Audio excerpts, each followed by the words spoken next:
حضرت داؤد علیہ السلام کی قوم کے 70,000 افراد سمندر کنارے ایلا نامی بستی میں رہا کرتے تھے۔ ان لوگوں کو اللہ نے ہزاروں نعمتوں سے نوازا تھا، لیکن جب راحت و سکون آیا تو یہ اللہ کی عبادت سے محروم ہو گئے اور اللہ کی مخلوقات پہ ظلم کرنے لگے۔ تو یوں اللہ نے ان کو خبردار کیا کہ ہفتے میں ایک دن، ہفتہ کے دن شکار نہ کیا کرو۔ اتوار سے لے کے جمعہ تک جتنا شکار پکڑنا ہے پکڑ لو، لیکن ایک دن اللہ کی عبادت اور مخلوقات پہ امن کے لیے رکھ دو۔ یوں اللہ نے ان کا امتحان لینا شروع کر دیا۔ وہ اتوار سے لے کے جمعے تک سمندر میں مچھلیاں پکڑنے لگتے تو مچھلیاں زیادہ مقدار میں ہاتھ نہ آتی، اور ہفتے کے دن سمندر کو دیکھتے تو ان کو بڑی بڑی مچھلیاں نظر آنے لگتی۔ ان لوگوں میں سے ایک شخص کو شیطان نے ورگلایا کہ پریشان کیوں ہوتے ہو، میری ترکیب پہ عمل کرو، تم شکار سے کبھی محروم نہیں رہو گے۔ تو بس شیطان کے کہنے پر اس شخص نے ہفتے کے دن کانٹا لگا کے ڈوری کو سمندر میں ڈال دیا تاکہ مچھلی پھنسے، اور شیطان نے کہا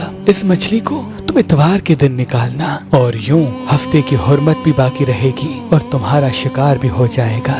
بس شیطان کی بتائی ہوئی ترکیب پہ ہفتے کے دن مچھلی پھنسی رہی اور وہ اتوار کے دن نکالتا اور خوشی سے کھاتا۔ جب آس پاس کے لوگوں نے پوچھا تو ان کو بھی یہ ترکیب بتانے لگا، اور یوں اس قوم کے کچھ لوگ ہفتے کے دن مچھلی پکڑنے کے لیے جال پھینکتے اور اتوار کے دن نکالتے، اور کچھ نے تو اس سمندر میں سے نالیاں بنا کے چھوٹے چھوٹے تالاب بنا دیے، کھڈے بنا دیے، تاکہ ہفتے کے دن جیسے ہی مچھلیاں یہاں سے گزریں تو ان تالاب میں پھنس جائیں اور ہم اتوار کو ان مچھلیوں کو نکال کے پکا کے کھائیں گے۔ اس گاؤں میں کچھ اللہ کے خاص بندے بھی موجود تھے جو کہنے لگے، اے لوگو، اللہ نے ہفتے کے دن شکار کرنے سے منع کی ہے۔ یہ جو تم جال پھینکتے ہو یا چھوٹے چھوٹے تالاب بناتے ہو، ان میں ہفتے کے دن اگر مچھلی پھنستی ہے تو یہ شکار ہفتے کے دن کا ہوگا۔ اللہ کے عذاب سے ڈرو، اللہ کی نافرمانی نہ کرو۔ وہ لوگ ان لوگوں کا مذاق اڑانے لگے کہ ہماری جو مرضی ہوگی ہم وہ کریں گے۔ اب ان بستی میں 3 گروہ بن گئے۔ ایک ان 70,000 میں وہ لوگ تھے جو ان نافرمان لوگوں کی بار بار اصلاح کرتے،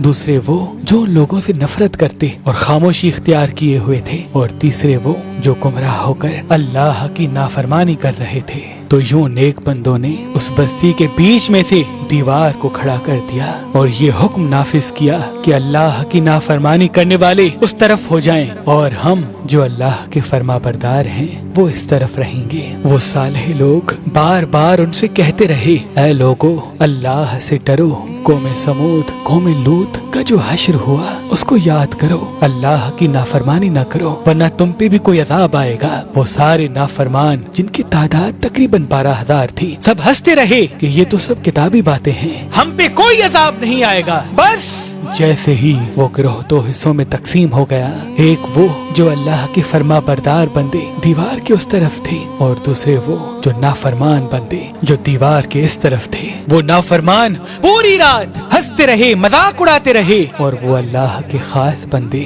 دیوار کے اس طرف اللہ سے معافی مانگنے لگے۔ بس جیسے ہی صبح ہوئی، وہ نیک صالح انسان اٹھے، انہوں نے محسوس کیا کہ دیوار کے اس طرف سے کسی انسان کی آواز نہیں آ رہی۔ جیسے ہی دیوار کی اس طرف چڑھ کے دیکھنے لگے کہ سارے کے سارے وہ لوگ بندر کی شکل میں تبدیل ہو چکے تھے اور بندروں کی حرکت کو انجام دے رہے تھے۔ وہ جو صالح لوگ دیوار سے ان بندروں کو دیکھنے لگے، ان صالح لوگوں میں سے جو ان کے رشتہ دار تھے، انہوں نے ان بندروں کے کپڑوں سے اپنے اپنے رشتہ داروں کو پہچانا اور چیخ کے رونے لگے، اللہ سے معافی مانگنے لگے۔ لیکن اللہ کا عذاب جب آتا ہے تو وہ ہو کے رہتا ہے۔ وہ 12,000 لوگ جو بندر بن چکے تھے کچھ بھی کھا پی نہیں سک رہے تھے، اور یوں 3 دن بعد وہ اس عذاب میں آ کر فنار ہو گئے۔